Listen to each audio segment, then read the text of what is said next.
สบายดีทุกคนเนาะวันนี้เราก็สิพาทุกคนมาเบิ่งเนาะบุญประเพณีที่บ้านเบิ่นเมืองมุนดาประโมกแขวงจำปาสักนี่ก็เป็นอีกเทื่อนึงที่ข้อยเองเนาะได้ลงมาเล่นลงมาแต่กรุงเทพเนาะมาเห็นคลิปมาถ่ายคลิปให้พี่น้องได้เบิ่งนํกันก็ม่วนแฮงเนาะปีนี้เพราะว่าข้อยมาอยู่หลายปีข้อยยังบ่เคยมาเล่นบุญบ้านเพิ่นจักเทื่อเนาะปีนี้แบบคึกคืนม่วนแฮงนะคนนี่ก็ถือว่าหลายสมควรเนาะชมเชยนำพ่อแม่พี่น้องที่ร่วมคิดร่วมใจกันมาบุญ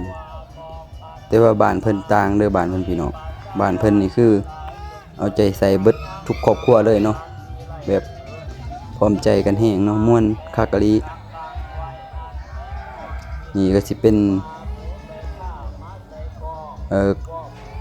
ครูบาหรือว่าอาจารย์เนาะเพิ่นถือกันดอนเขาก็เจ้าก็สิเอาเพิ่นขึ้นเตียงแล้วก็สิแห่เนาะก็สิมีต้นเงินต้นค่ำข้อยก็เป็นเทื่อทำอิฐที่ได้เห็นบรรยากาศแบบนี้เนาะก็รู้สึกดีใจแฮงถือว่าม่วนหลายพี่น้องเอ้ยแต่ว่าคลิปเฮาก็สิพากย์เสียงเอาเพราะว่าถ่ายอยู่หันบ่ได้เนาะเพราะว่าเสียงรบกวนหลายแฮงอะดิเพราะว่าเพลงเนาะแต่ละกลุ่มแต่ละคุมแต่ละหน่วยเพิ่นก็สิเปิดเพลงของไผของมันเนาะเพิ่นก็สิตอนแห่เพิ่นก็สิแยกกันเด้เพิ่นแยกคุม1คุม2คุม3เนาะเพิ่นก็สิแยกกันเพิ่นบ่ได้ร่วมกันเนาะเพิ่นสิมารวมกันอยู่วัดเนาะหลังจากเพิ่นเคนต้นกะละพึกเนาะร่วมกันกินเหล้ากินเบียร์แล้วแต่อัธยาศัยไผมันเนาะ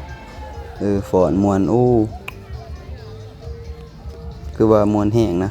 คือคืนนาลีข่อยก็ก็เคยเห็นเนาะเพราะว่าอยู่บ้านข่อยก็สิบ่ค่อยได้เบิ่งเขาเจ้าเฮ็ดจังซี่เนาะส่วนหลายข่อยสิบ่สนเนาะแต่ว่าได้มาเบิ่งมาสัมผัสเฮ็ดมาได้แฮ่นำเขาเจ้าก็คือว่าม่วนแห้งอีหลีเด้เห็นแล้วก็รู้สึกแบบสุดยอดเลย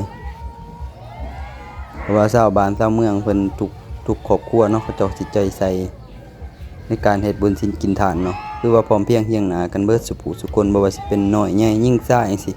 สาวหนุ่มเนาะคือว่ารู้สึกม่วนแฮง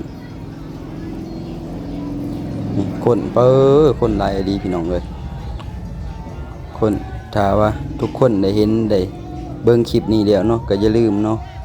กดไลค์กดแชร์เพื่อสิแล้วคลิปใหม่ๆลงให้พี่ให้น้องได้เบิ่งนะครับชมว่าสิไปเฮ็ดหยังมาหยังเนาะแต่ว่าคลิปมันก็สิยาวแน่พี่น้องเอ้ยยาวดีเฮาก็บ่สามารถเปิดเสียงให้ฟังได้เพราะว่ามันมีตู้ลำโพงมีหยังหลายอย่างเนาะติดลิขสิทธิ์เพิ่นเนาะก็สิเป็นภาพประมาณนี้เนาะคือว่าคนเพิ่นหลายร้อยพี่น้องนี่ก็จะเป็นส่วนหนึ่งเนาะนี่จะเป็นส่วนหนึ่งในคลิปอีกนอกคลิปก็สิมีหลายอยู่พี่น้องเอ้ยสิเป็นประมาณนี้ให้พี่น้องฟังเสียงแบบข่าวๆไปนำกันจักน้อยหนึ่งเนาะ